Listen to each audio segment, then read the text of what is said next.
L'air était dense, non seulement pour les nuages de poussière qui dansaient dans les rues de fortune de la capitale, mais aussi pour quelque chose que les vents ne pouvaient pas transporter. Le gouvernement d'Ibrahim Traoré, comme un pilier, au milieu d'une tempête, a traversé l'une des phases tendues de son leadership brève et tumultueuse. Son nom a répercuté dans les rues, entre des chuchotements d'approbation, mais aussi dans des murmures de méfiance. Beaucoup ont vu leur augmentation comme la chance d'un nouveau départ, tandis que d'autres, en silence, attendaient la chute. Mais personne ne pouvait prédire ce qui allait se passer. À la périphérie d'Ouagadougou, dans un coin étouffé d'une petite place de marché, un homme a regardé les mouvements de près. Il n'était pas. Son nom n'était pas largement reconnu. Mais pour Traoré, il était vital. Adama, l'un des partisans les plus influents du régime, a toujours été avec le chef militaire dans l'ombre, à l'extérieur des projecteurs. Son rôle dans les coulisses de la politique, loin des caméras, n'a jamais été révélé, mais sa présence, ressentie par ceux qui comprenaient les engrenages du pouvoir, était indéniable. Adama était devenu indispensable à Traoré. Il savait comment naviguer dans les eaux turbulentes de la politique, connaissait les secrets, les trahisons et aussi les personnes qui pourraient être manipulées pour maintenir le statu quo.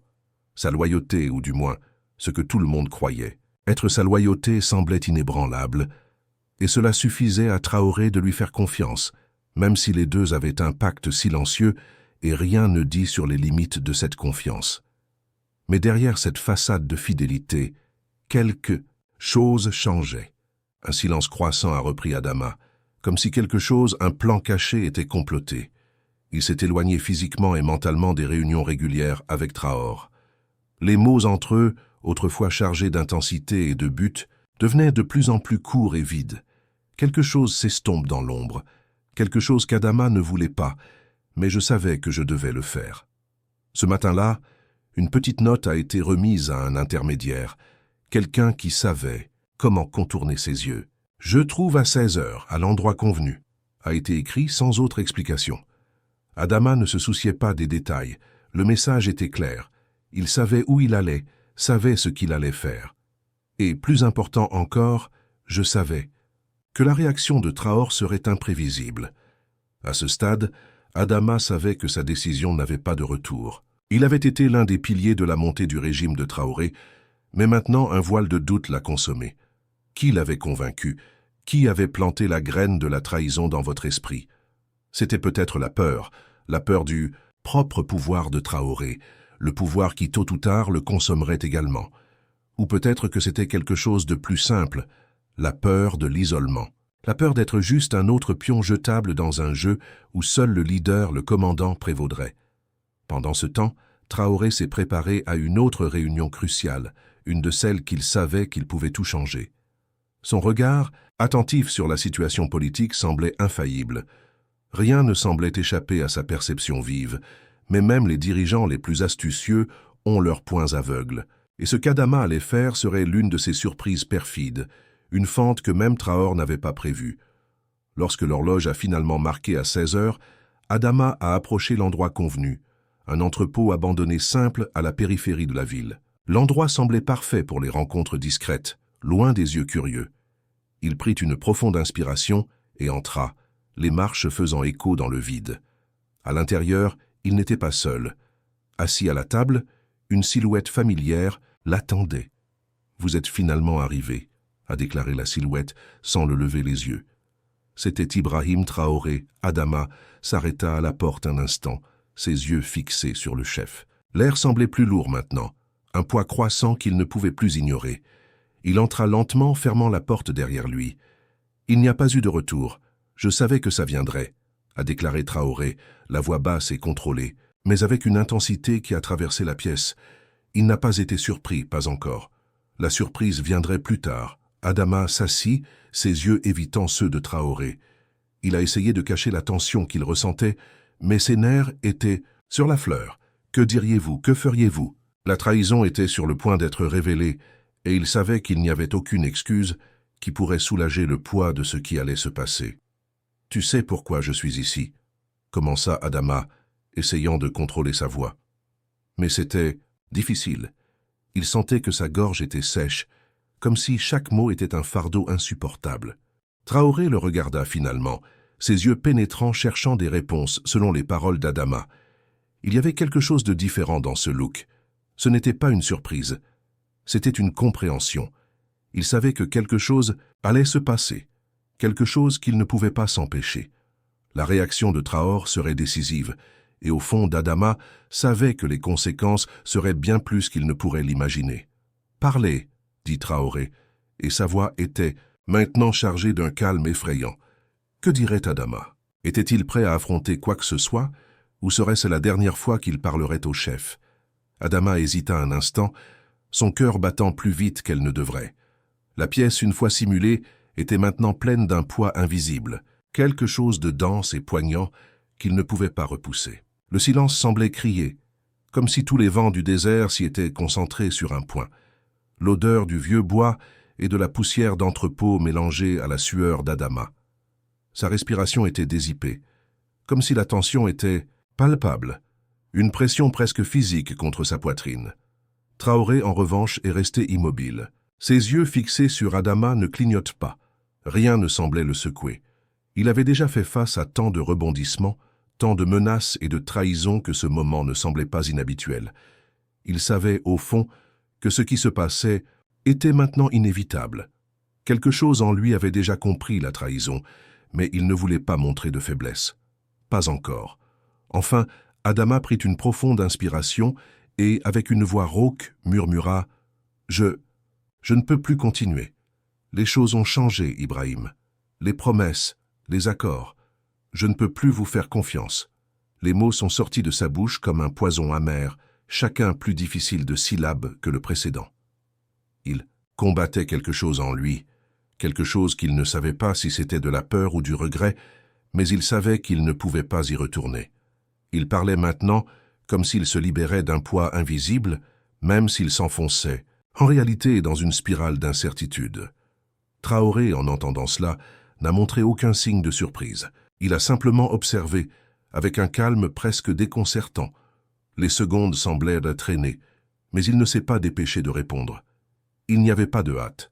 Ce qu'Adama avait à dire n'était pas encore clair, et Traoré savait qu'il faudrait plus qu'un simple dégoût pour le renverser. Pensez-vous que vous pouvez vous éloigner de tout cela? Que pouvez-vous échapper à ce que nous construisons? Dit Traoré, sa voix douce, mais avec une tension croissante comme si elle mâchait chaque mot. Adama n'a pas répondu immédiatement. Que pourriez-vous dire? Il savait que sa trahison n'était pas simple. Ce n'était pas seulement une question de confiance brisée. C'était une fissure dans les fondements de quelque chose de beaucoup plus grand, quelque chose qui pourrait s'effondrer s'il ne faisait pas attention. « Je ne m'échappe, Ibrahim », a déclaré Adama, levant enfin les yeux. « Je ne peux plus avancer dans cette voie. La façon dont les choses se passent, comment vous effectuez tout, ce n'est plus ce que je croyais que c'était. » Les yeux de Traoré brillaient, pas en colère, mais avec une profonde concentration. Il se leva lentement, sans hâte.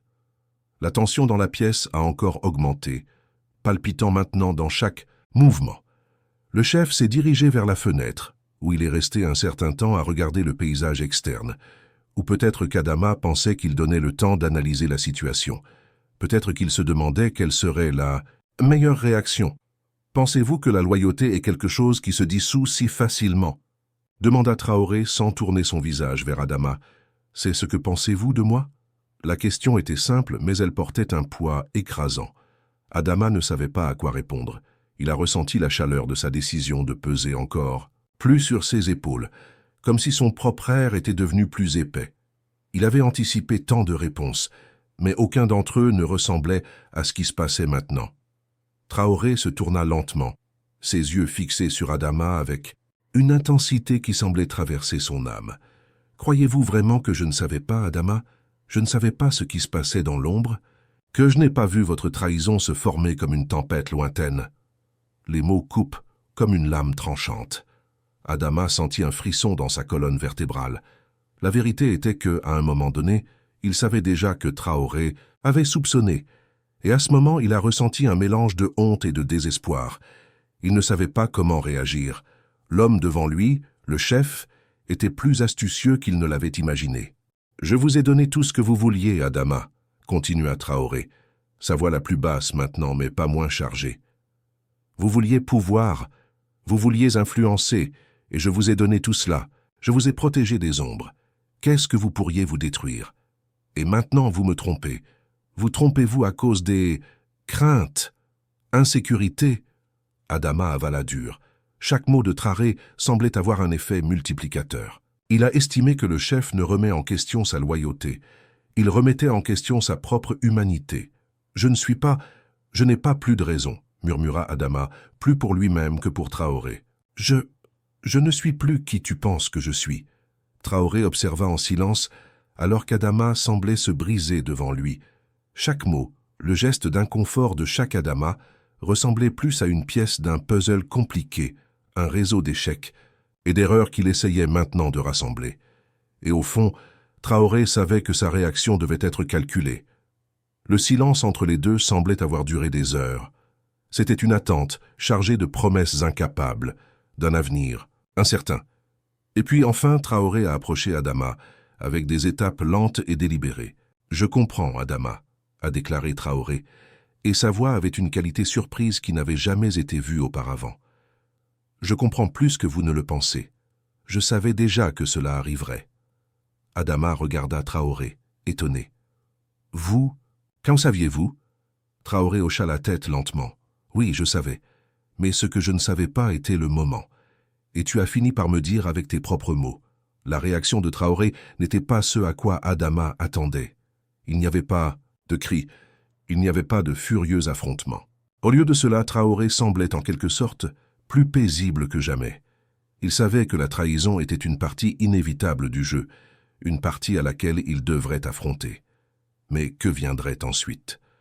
Le silence qui planait dans la pièce semblait désormais plus dense, comme si les mots qui disaient entre eux avaient rempli l'espace irréversiblement. Adama a regardé Traoré, essayant de comprendre la réaction dont il venait d'être témoin. Il s'attendait à quelque chose d'explosif, une colère incontrôlable, peut-être une réaction impulsive qui a démasqué la façade fragile qu'il avait construite. Mais non, Traoré est resté impassible, comme un rocher avant le tourbillon. La vérité est qu'à ce moment-là, Adama a senti que le sol sous ses pieds n'était plus ferme. Sa trahison n'était pas quelque chose qu'il pouvait remédier, mais Traoré semblait en quelque sorte être plus contrôlé que jamais. Cela l'a déconcerté, car il savait que, autant que le chef du Burkina Faso a essayé de rester calme, la trahison était un prix, un poids. Ce prix, cependant, était quelque chose qui n'était pas encore clair. Qu'a l'intention de faire avec lui? Pensez-vous que vous pouvez y retourner? Traoré parlait finalement, la voix basse mais tranchante. Revenons à ce que nous étions? Non, Adama. Ce n'est pas si simple. Adama voulait répondre, mais ses mots se sont coincés dans sa gorge. Comment pourriez-vous? Il savait qu'il n'y avait plus de retour. La confiance qui avait été construite au cours de ces années a été brisée et le sentiment de désespoir l'a étouffé. Il ne savait plus à quoi s'attendre. La trahison consommait son âme, corrodait la dignité qu'il pensait encore posséder. Traoré a approché une autre étape. La tension dans l'environnement était palpable, mais ce n'était pas seulement la pression de la situation, c'était la perception qu'Adama a été perdu. Il n'y avait plus d'évasion. Le chef le regarda avec des yeux pénétrants et dit, sans hésitation, « Vous avez toujours de la valeur, Adama, mais cette valeur sera maintenant différente. » Ces mots étaient comme une lame tranchante coupant l'air. Adama ne savait pas ce que cela signifiait. Il voulait comprendre, voulait trouver des explications, mais rien ne semblait avoir un sens. Que signifiait Traoré par là? Que signifiait la valeur différente? Était-ce une menace? Un avertissement? Adama a commencé à sentir ses mains transpirer, sa tête tournant avec toutes les possibilités qui pouvaient suivre. Peut-être qu'il était juste une pièce jetable maintenant, quelque chose que Traoré utiliserait ou jetterait quand c'était pratique. Il était sur le point de comprendre que sa trahison a non seulement ruiné sa relation avec Traoré, mais l'a également mis dans un membre où rien d'autre ne serait juste ou prévisible. Enfin, Traoré s'éloigna, marchant vers la table. Il a cherché un instant à la carte répandue sur elle, une carte qui était jusqu'à ce moment symbolique, représentant le territoire et la lutte du Burkina Faso. Maintenant, cela semblait juste un rappel à quel point la puissance fragile et volatile était vraiment. Vous pensez que vous m'avez trompé pour avoir voulu plus de puissance ou de sécurité, Adama, a déclaré Traoré en regardant la carte sans vraiment le voir. Mais vous avez fait une erreur fatale. Vous n'avez pas considéré la loyauté. Une fois cassée, ce n'est pas facile à réparer. Cela change les choses, change d'équilibre et le prix sera plus élevé que vous ne le pensez. Adama a essayé d'articuler quelque chose, mais les mots ne sont pas sortis. Il était dans un état de confusion totale. Cela n'avait rien de plus de sens, sauf le poids écrasant de la culpabilité et du regret. Il se demandait s'il y avait quelque chose qui aurait pu faire différemment, quelque chose qui pourrait inverser la situation. Mais en même temps, il savait que des décisions avaient déjà été prises. Il n'y a pas eu de retour. Je ne voulais pas ça, a-t-il finalement dit, sa voix échoue. Mais Traoré ne semblait pas impressionné. Non, vous ne vouliez pas. Mais vous avez choisi, tout le monde choisit. Et les choix ont des conséquences, a répondu Traoré, son ton de cuisine plus froid et plus froid. Tu m'as trompé, Adama. Mais maintenant, tu en paieras le prix. Adama avala dur.